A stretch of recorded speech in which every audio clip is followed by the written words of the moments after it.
It's something I need to sit down and think about, because at the moment, like recently, my investment strategy has just been take some profits and not really get into anything much at all. Yeah. And I've been sitting out very much on the sidelines, which may come back to haunt me if this rally kind of continues going.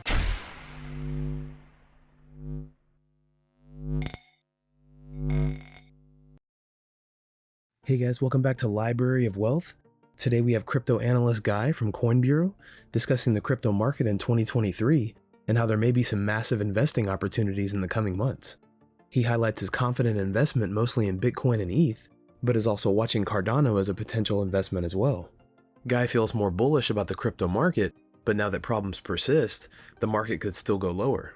However, he also believes that crypto is more resilient than previously thought, and there are still opportunities for significant gains in the sector, although challenging to spot. He advises investors to focus on fundamentals and long-term potential when investing in various projects. He expresses cautious optimism for the year ahead, anticipating a big year with much to be built, but not necessarily a spectacular year in terms of price action in the crypto market. Let's get right to the interview with Guy from Coin Bureau as he gives us a market update for Bitcoin, the crypto market, and what's coming next in 2023.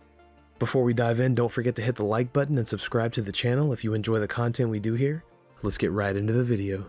In terms of portfolio, I'm mostly BTC and ETH with a bit of DOT and Atom. So in terms of ones that I'm watching, I guess alt layer one play is a tough one, but I would go for ADA. I would go for Cardano at the moment. It's got its problems and it's got its detractors, but I do think that it has made a lot of progress recently. I think Vassal upgrades seem to go pretty well. There's obviously a really dedicated Cardano community. That is an increasingly big thing in crypto, because these projects, they need users, they need communities to survive. So I like that about Cardano. I like the fact that there are, lots more upgrades scheduled. We've got Hydra coming out. I can't remember when Hydra. Yeah, not sure that's Hydra, but yeah, heard of Hydra, yeah. And I think that's that's mostly focused on scaling. I did own ADA for a while. I sold out of it fairly recently. I took some profit on that. So, but yeah, it's definitely one that I'll be looking to get back in. You get back in. Do you have maybe a target, or you just, as in terms of a price you consider get backing in?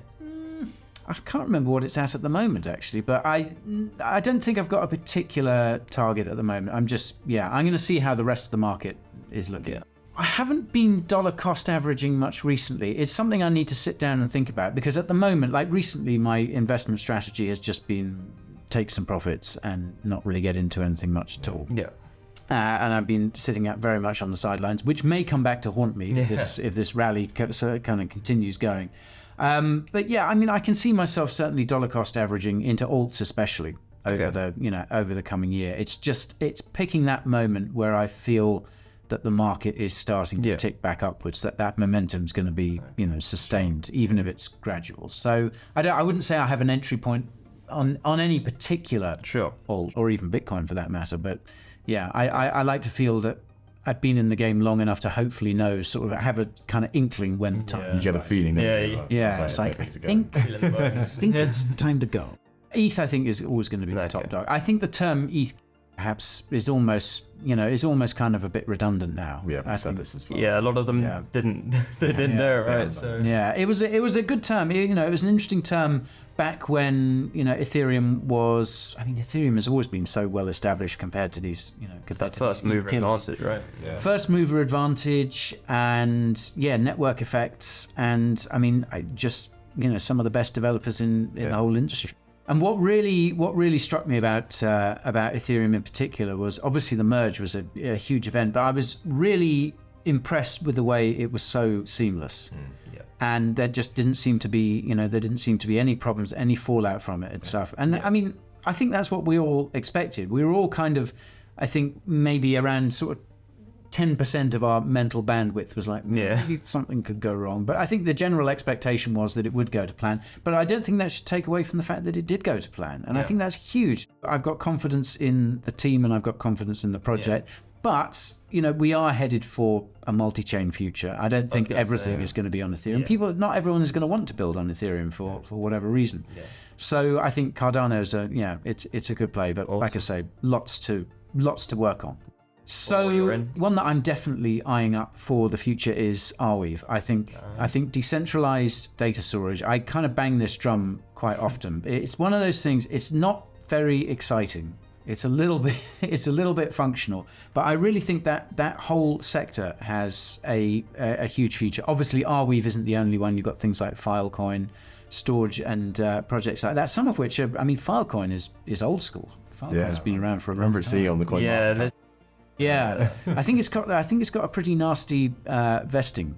Filecoin. So I think that's a really interesting sector. Arweave is my pick. I was into AR for a while and I sold out and took profit on it, but that is something I'd definitely be looking to get back into. Yeah, that'd be really, really cool. And I think, a lot of people say boring is how you make money a lot of the time. A lot of the best businesses aren't the flashy ones, they're the behind the scenes boring ones. But it's the same thing, I think, with sectors and crypto, A lot of the cool sectors might not actually be as profitable as the ones that are established, and you just know there is actually going to be a need for it, and utility, no matter how dull it is, right? Yeah, I think it has crossover as well, because we often tend to think of it in purely crypto terms, but as the world digitizes more and more, that's going to be more and more people producing more and more data.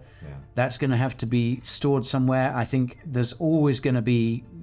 people are always going to gravitate towards simple solutions, towards the likes of AWS and stuff. But the risks with that are huge. And I think there will be an ever-growing market for people who want to, Because there's an ever-growing threat of, the amount of storage you have available for, putting all the data that's out there.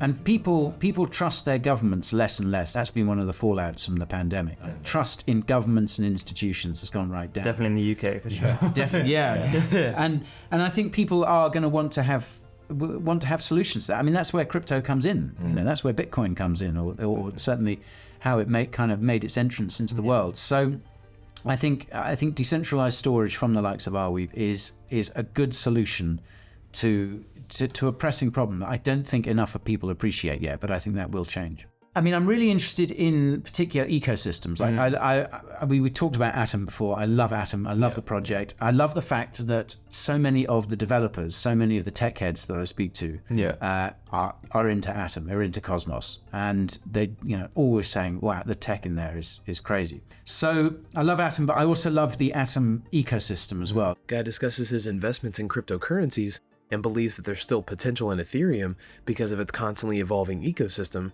and its role as the base layer chain. Guy does express cautious optimism about the crypto market's future, acknowledging its resilience and potential for growth.